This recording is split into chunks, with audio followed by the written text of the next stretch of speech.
coup, aujourd'hui, on va confronter ma version du Napoléon face à Louis David, donc, qui est l'auteur original de cette œuvre. Donc, tu peux poser la question. Alors, ouais, ça change. Alors, l'œuvre originale, son nom c'est Bonaparte franchissant le Grand Saint-Bernard. L'auteur, du coup, c'est Jacques Louis David.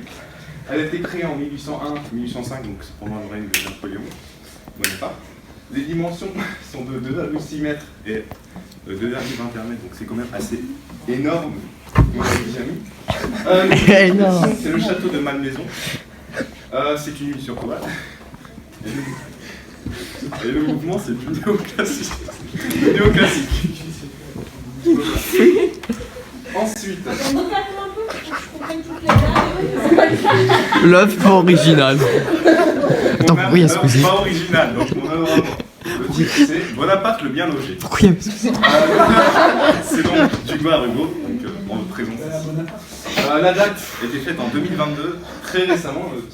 Les dimensions sont de 65 cm x 50 cm, donc par rapport à l'œuvre originale, c'est quand même assez petit. Aussi, c'est quand même assez grand et long en fait. Le lieu d'exposition, c'est dans ma pochette, juste ici.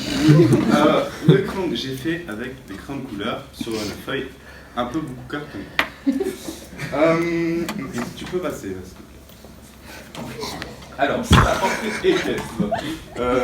Il représente donc un portrait équestre, c'est quand vous avez un tableau avec un personnage sur un cheval, évidemment.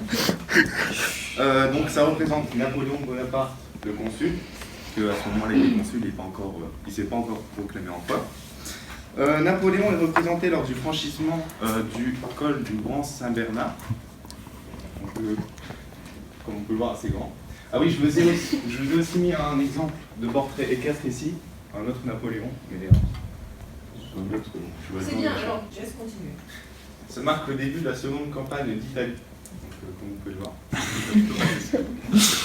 Alors, on va faire une description très brève de ce Napoléon. Donc, on peut voir qu'il il est représenté portant l'uniforme en général en chef. Il est coiffé d'une licorne galonnée d'or. Donc, c'est le grand chapeau là. Il est armé d'un sabre à la mamelouk. Donc, il est là. Tu veux le pointeur? Dans le vent, donc ici, là, le truc, le gros truc jaune. Même si dans les autres en fait, très dur. Si vous voulez savoir, il y a plusieurs versions de cette œuvre, parce qu'ils ont été demandés par plusieurs personnes. Enfin bref. Il monte sur un cheval, donc il est en Y, comme vous pouvez le voir. Donc de sa main gauche, il tient ici, ouais, sa main gauche gantée, agrippée à la poitrine, qui maîtrise sa monture en singe de cavalier. J'ai oublié des termes. Il est tourné vers nous, on bat son regard là. Et on voit aussi que notre main pointe quelque chose dans le ciel. On ne sait pas ce que c'est. Enfin, j'ai pas trouvé ce que c'était. On peut voir en bas à droite ici le drapeau tricolore, donc le drapeau français. Là. Voilà. C'est pas trop le drapeau français là. Pas trop, ouais. C'est le drapeau belge. Oui. Alors au premier plan, donc ici on a le nom de Bonaparte. Voilà, Hannibal. La sauce Hannibal. Et Carol Magnussen. Excusez-moi de la prononciation, c'est un peu. Magnussen. Fini. Il passe. Hugo, qu'est-ce que t'as fait? Hugo, repars en arrière. qu'est-ce que t'as fait? Un peu. Alors, pourquoi j'ai choisi un âne? Déjà, un cheval. Ce beau cheval là. Alors, sur ton travail. Voilà. Waouh. On voit pas. Est-ce que tu veux bien nous faire passer C'est oui, magnifique. avec la pochette, sinon on va faire attention. Écris-nous. Merde, j'ai arraché. Alors, on écoute ton explication. Alors, déjà un cheval, ça symbolise le voyage, l'aventure et l'énergicité. Ensuite, donc c'est un animal totem, donc de l'énergie qui apporte la puissance. Enfin, voilà. Ensuite, l'âne, ça fait référence à l'homme bête. C'est un homme qui est stupide. Je suis désolé pour Bonaparte, mais c'est un peu le cas, il est un peu stupide. Voilà. Il est mort.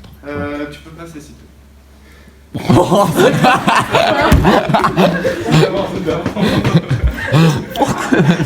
Pas du tout.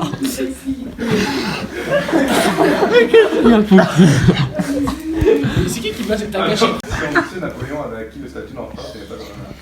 Ensuite, il trichait aux cartes. Il faisait des fautes de français, il est très sous. C'est pas bien.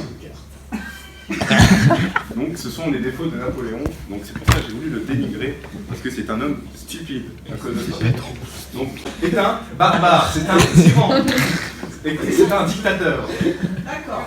Voilà. J'en connais la pire. C'est pas grave. Alors,